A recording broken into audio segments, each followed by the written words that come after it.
Saudara-saudari terkasih, apakah saudara sudah memulai hari ini dengan penuh sukacita dan punya niat untuk berbuat baik meskipun kecil? Semoga Tuhan memberkati niat baik saudara. Mari kita hidup sepenuhnya, karena hidup itu luar biasa. Kita seringkali terlalu banyak khawatir, memikirkan apa yang belum terjadi. Kemudian juga khawatir akan apa yang sudah diambil, keputusan yang sudah diambil, dan konsekuensi panjang akibat kesalahan di masa lalu. Dan itu memberatkan hati kita, memberatkan pikiran kita. Karena kemudian kita terus-menerus berpikir, menyesali apa yang sudah dibuat. Seandainya dulu saya tidak mengambil keputusan itu, mungkin sekarang hasilnya berbeda. Mengapa Tuhan tidak mengingatkan? Mengapa Tuhan tidak menolong, membimbing, dan sebagainya? Lalu terus-menerus bergulung. Dan kemudian khawatir akan apa yang akan terjadi. Dan itu yang membuat kita terus-menerus tidak bisa beristirahat. Mungkin badannya terbaring, tapi pikirannya terus berjalan. Tidak bisa berhenti. Bahkan tidak bisa tidur. Karena aktif terus pikirannya. Itu yang seringkali disebut dengan diare mental. Terus ke belakang, tidak bisa mengendalikan diri. Tetapi yang terus-menerus berputar dan aktif itu pikiran, maka disebut diare mental. Tentu melelahkan, diare fisik saja melelahkan, apalagi diare mental. Persoalan yang lebih parah adalah ketika kita tidak bisa lagi mengendalikan, terus-menerus berpikir dan berputar, tidak bisa lepas dari situ. Sampai-sampai harus minum obat, mencari cara supaya bisa beristirahat. Ya tidak bisa, karena itu sama saja, yang mencari cara adalah pikiran itu. Dan itu tambah pikiran. Maka obat tidak menolong apa-apa. Karena yang harus dihentikan bukan sesuatu yang bisa dihilangkan dengan obat. Memang obat itu bisa menenangkan saraf, lalu kemudian kita bisa beristirahat sejenak. Tapi ketika pikiran itu sudah masuk, udah nggak bisa lagi, kita sudah masuk di dalam pikiran itu. Yang perlu dilakukan adalah melatih diri supaya bisa keluar dari pikiran itu. Dan ketika kita sudah masuk di dalamnya, kita harus berani berhenti dan meninggalkan semuanya. Lalu latihan, sadar akan saat ini. Dan latihannya adalah sadar akan pikiran-pikiran yang muncul. Sebetulnya tidak harus banyak yang harus disadari. Duduk saja dengan mata terbuka, jangan tertutup. Mata terbuka dan mulai memposisikan diri pada pengamat. Lalu mencoba mengamati apa yang saat itu pikiran muncul. Dan ketika kita bisa mengamati satu saja pikiran yang muncul, sebetulnya kita sudah keluar dari belenggu pikiran. Karena yang mengamati pikiran itu tidak bisa ada di dalam pikiran itu. Tetapi kalau kita sudah di dalam pikiran itu, menjadi pengamat itu mustahil. Maka latihannya satu saja, yaitu keluar dan kemudian mengamati dengan mata terbuka, dengan kesadaran penuh apa pikiran yang muncul. Dan kalau pikiran itu muncul lalu diidentifikasi, oh saya tadi mikir, barusan saya mikir ini. Dan pikiran itu bukan masalah baik dan buruk saja, apa saja yang muncul. Nah itu yang kemudian dipikir, dilihat, diamati, diawasi. Pada waktu itulah terjadi saat ketika saya bisa keluar dari pikiran itu. Dan kemudian pikiran itu tidak lagi menguasai. Nanti memang kita akan ditarik masuk lagi. Tapi kita bisa mundur lagi karena sudah mengalami. Satu kali berhasil, kita bisa mengulanginya terus-menerus. Dan pada waktu itu kemudian ada satu momen ketika kita sadar bahwa pikiran itu bukan saya. Dan saya bukan pikiran itu. Maka kemudian saya mulai bisa membesarkan diri saya. Dan di situ kemudian ada sebuah keyakinan. Sekarang saya bertindak tidak dikendalikan oleh pikiran, tidak dikendalikan oleh perasaan, tetapi oleh kesadaran.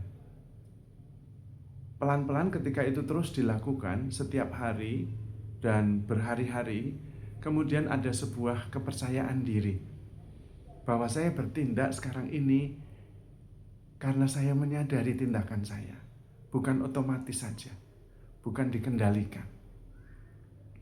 Latihan berikutnya adalah dengan membersihkan apa yang memang ada di dalam hati kita, di dalam pikiran kita. Membersihkannya justru dengan melakukan secara konkret apa yang biasa dilakukan tetapi tanpa kesadaran. Misalnya dengan mencuci piring. Pada waktu mencuci piring itu sadari piringnya yang tadinya kotor ditaruh di bawah kucuran air keran, lalu mulai luruh itu kotoran-kotoran itu, dan itu disadari. Sesudah bersih dilap, kemudian dikasih sabun, dibasahi kembali, dibilas, dan kemudian diletakkan. Nah, pada waktu mencuci piring itu, sambil menyadari, rasakan juga sepenuhnya bahwa pikiran-pikiran yang ada itu juga mulai luruh. Dan ketika dikucuri dengan air, makin bersih. Nah, kalau disadari, maka kemudian fokus sepenuhnya di situ, kita berhenti berpikir yang banyak sekali, dan pikiran-pikiran itu lama-lama juga bersih. Kalau sambil mencuci muncul pikiran, disadari, oh saya sambil mencuci tapi barusan saya mikir ini. Lalu itu kembali ada jarak antara saya dan pikiran. Dan kemudian kucurkan lagi di bawah air keran, sehingga pikiran itu pergi. Nah, pelan-pelan kita menjadi jernih pikiran kita, lebih lega. Atau mencuci gelas. Jadi gelasnya dicuci, kembali dikucuri dengan air di bawah keran, kemudian disabun dan biarkan sabun itu menghilang karena dibasuh oleh kucuran air dari keran.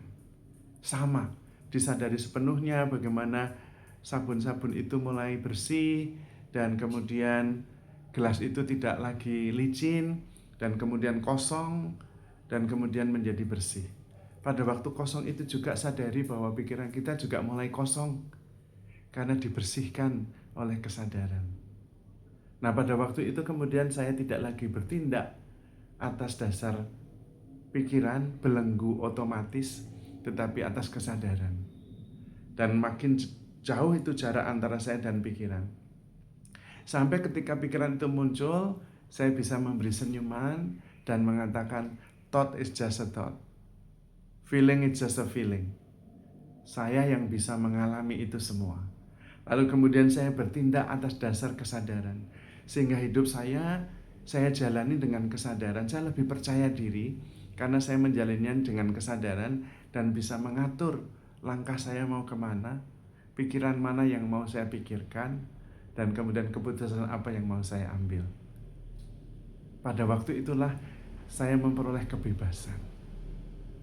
Sangat sederhana latihannya, tidak harus bermeditasi panjang lebar, karena meditasi pada dasarnya adalah hilangnya atau lenyapnya ego yang selama ini mengendalikan lewat pikiran, dan kemudian saya sadar bahwa hidup saya tidak dikendalikan oleh pikiran, oleh ego, tetapi oleh kesadaran. Di situ kemudian muncul kepercayaan diri, rasa lega dan ringan, dan kemudian bisa penuh syukur. Pada waktu itu bersyukurlah. Karena pada waktu bersyukur kita juga mensyukuri apa yang sungguh-sungguh ada saat itu. Dan kemudian selanjutnya hadir sepenuhnya. Yang ada adalah kehadiran. Yang ada adalah kesatuan. Pada waktu kita bersatu dengan yang lain dalam sebuah peristiwa, yang ada peristiwa itu menjadi satu dalam sebuah peristiwa. Misalnya makan bersama. Yang menjadi pusat bukan lagi saya sedang makan bersama, tetapi makan bersama. Makan bersama sedang terjadi. Yang ada adalah makan bersama. Bukan saya makan bersama, tetapi makan bersama. Di dalam makan bersama itu ada dia, ada saya, tapi menjadi satu dalam makan bersama. Yang penting makan bersamanya, bukan saya. Ada perpindahan pusat. Yang tadinya saya makan bersama, pusatnya saya, kemudian makan bersama sedang terjadi.